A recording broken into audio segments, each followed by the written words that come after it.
Черная неделя на Черном море. ВСУ продолжают уничтожать российский флот. Кто готов быть миротворцем? Список пополнился неожиданными странами.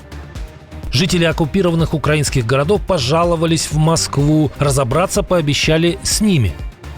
США, наконец, послали самолеты в ответ на провокации диктатора. Война войной, грабеж по расписанию. В России решили откусить кусок у известнейшего олигарха. Парня в горы тяни, плати. Кыргызстан решил заработать на альпинизме. Весь в отца. Сначала в миллиардеры, потом в президенты. И многое другое. Самые важные и срочные новости, эксклюзивные подробности. Вы смотрите информационный выпуск «Нехта». Оперативно о событиях в Украине, России, Беларуси и мире. Раньше и понятнее других. Все, что нужно знать сегодня. Очередное российское судно отправилось по курсу крейсера «Москва». Спецназовцы из Главного управления разведки Министерства обороны Украины отчитались о проведении очередного успешного рейда в Черном море. В результате был ликвидирован катер захватчиков типа БЛ-680, а также радиолокационная станция «Гарпун-Б» и комплекс радиоэлектронной борьбы «Гроза». Спецназ использовал FPV-дроны и другие боевые беспилотники. В среду воины военно-морских сил Украины уничтожили скоростной катер Черноморского флота РФ, который пытался доставить подразделение войск на Тендеровскую косу. В понедельник ГУР отчитался об уничтожении российского буксира. 31 августа в результате комбинированного ракетно-дронового удара в Крыму было уничтожено сразу 6 российских катеров. В общем, темпы ударные.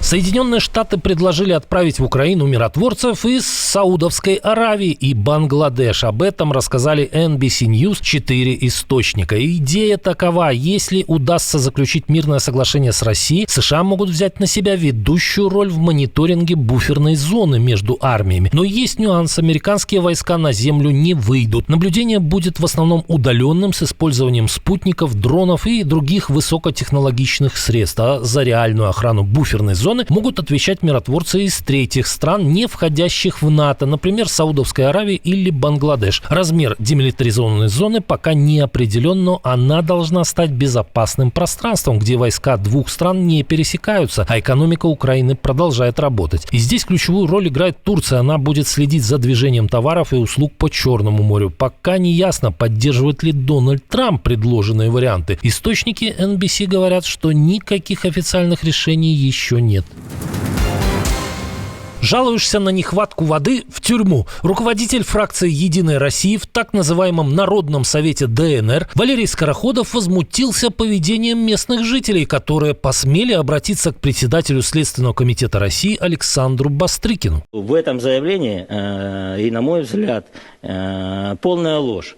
И с этой помощью этой лжи вот такие граждане пытаются раскачать, дестабилизировать обстановку внутри страны для того, чтобы это было на руку, не знаю, третьим силам каким-то. Это уже должны разобраться следственные органы, кому это выгодно. Тут сама собой просится фраза: на чью мельницу льют воду враги народа, но лить нечего. Перебои с водой уже затронули более 10 городов, включая Донецк, Макеевку и Горловку. Если раньше воду давали раз в 2 дня на несколько часов, летом 2025 года график стал суровее. В Донецко-Макеевской агломерации воду подают раз в 3 дня, в Янакиево раз в 4. Местные жители рассказывают об ужасных условиях жизни. Ходят в туалет в пакеты. На птицефабриках массово гибнут куры. Растет риск кишечных заболеваний. При этом счета за коммуналку приходят как ни в чем не бывало. Отчаявшиеся горожане даже записывают видеообращение к Путину с единственной просьбой: дайте воду. Сам Скороходов объяснил ситуацию коротко и просто. А по воде раскачивать ситуацию. Война виновата.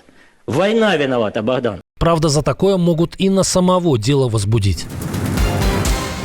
Пока в Украине Кремль ведет одну спецоперацию, в тылу набирает обороты другая волна изъятий частной собственности, которая уже затронула активы на сумму $50 миллиардов, подобралась к самым известным олигархам. Это явление постучалось в дверь Олега Дерипаски. В этот раз на сцене вместо Генпрокуратуры появилось Федеральное агентство лесного хозяйства. Ведомство обратилось в арбитражный суд Хакасии с иском о возвращении в государственную собственность участка земли, принадлежащего дочерней структуре «Русала». Речь идет о почти 31 гектаре, который якобы не используется по назначению. Наблюдатели связывают эти претензии с громкими заявлениями Дерипаски. Олигарх в одном из интервью назвал действия Москвы безумием и призвал немедленно прекратить войну с Украиной. Ранее Дерипаску не раз просили из Кремля замолчать, а в 2022 году его компания уже лишилась яхтенного порта и гостиничного комплекса Имеретинский в Сочи, на который он потратил $1 миллиард. Похоже, Кремль идет в разнос, и священных коров для него больше нет. США, наконец, серьезно взялись за одного диктатора, но он сопротивляется. Ситуация у берегов Венесуэлы накаляется. Накануне 2 истребителя F-16, находящиеся на вооружении режима Николаса Мадуро, пролетели над одним из американских эсминцев. Пентагон назвал это крайне провокационным шагом. Картелю, управляющему Венесуэлой, настоятельно рекомендуется не предпринимать дальнейших попыток воспрепятствовать, сдерживать или вмешиваться в операции по борьбе с наркотиками и терроризмом, проводимые вооруженными силами США. В ответ Вашингтон поднял ставки. Для усиления флотилии, которую ранее США выслали к берегам Венесуэлы, отправили еще 10 своих самых современных истребителей F-35. Ранее в регион уже направили 7 военных кораблей, атомную подлодку и более 4500 моряков и морских пехотинцев. Одновременно подразделения 22-й экспедиционной бригады морской пехоты отрабатывают десантные операции на юге Пуэрто-Рико. Дональд Туск жестко отреагировал на задержание гражданина Польши в Беларуси, монаха-кармелита Гжегожа Гавела. Белорусские власти обвиняют того в шпионаже, но Туск прямо назвал эти обвинения абсурдом и провокацией белорусских спецслужб. Одно есть точно. Обвинения с белорусской стороны абсурдны. Польский монах по версии Беларуси должен был получить материалы, связанные с маневрами «Запад». Наши службы абсолютно исключают. Даже нет. Не может быть речи, чтобы мы принимали подобного рода провокации или бредни, звучащие с белорусской стороны. Задержание произошло в Лепеле. КГБ заявляет, что 27-летний поляк якобы добыл секретный план учений «Запад-2025». По словам Туска, на самом деле задержанный навещал своего знакомого священника, который живет в Беларуси. Конечно, мы предпринимаем дипломатические шаги, но, как вы знаете, Лукашенко не лучший партнер для этого. Поэтому давайте не будем ожидать доброй воли с другой стороны. Мы уже сейчас готовим ответные меры.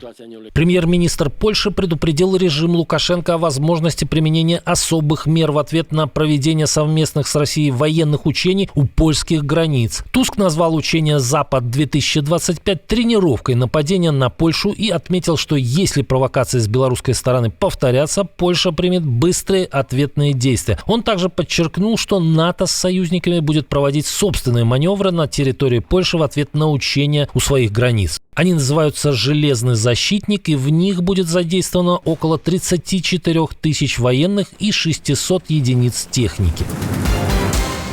Кыргызстан реагирует на недавний трагический случай с российской альпинисткой. Правда, это неожиданный ответ. В парламент страны внесен проект закона об альпинизме, который кардинально меняет правила горных восхождений. Согласно документу, альпинисты, желающие подниматься на вершины выше 6000 метров, будут обязаны получать специальное разрешение. Но это не все. За это рискованное дело придется заплатить. При этом восхождение будет разрешено только в сопровождении сертифицированного проводника. Инициатива появилась после трагического случая с российской альпинисткой Натальей Наговицыной. 12 августа она травмировала ногу при спуске с пика Победы, расположенного на границе Кыргызстана и Китая. Другие альпинисты помогли ей устроиться под скалой на высоте 7100 метров, оставив спальный мешок, палатку, воду и еду, после чего отправились вниз, чтобы организовать эвакуацию, но попытки спасти Наговицыну увенчались только смертью еще одного альпиниста. Теперь законодатели хотят сделать такие восхождения более контролируемыми и безопасными, но одновременно это может превратить альпинизм в дорогое удовольствие для туристов и экстремалов.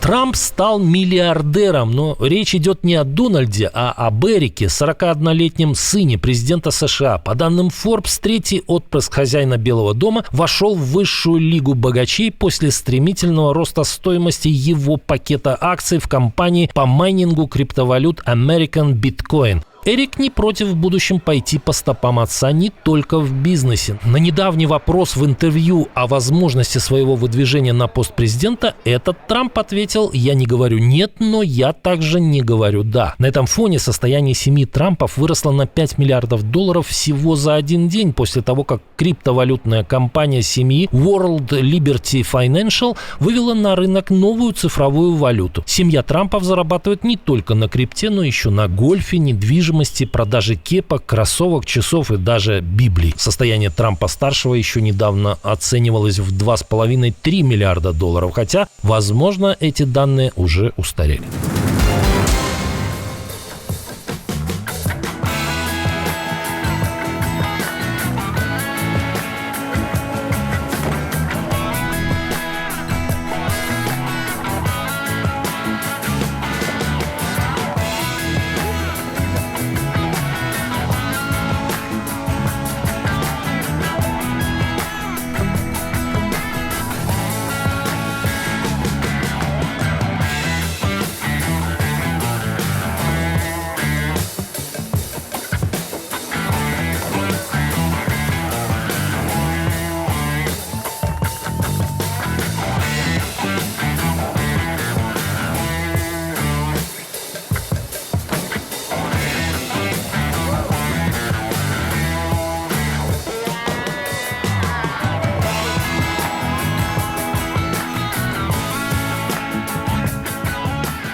Отдельное спасибо, что смотрите, досматриваете до конца, и спасибо за доверие. Жду ваших развернутых комментариев, лайков и репостов. Это важно, чтобы нас становилось больше.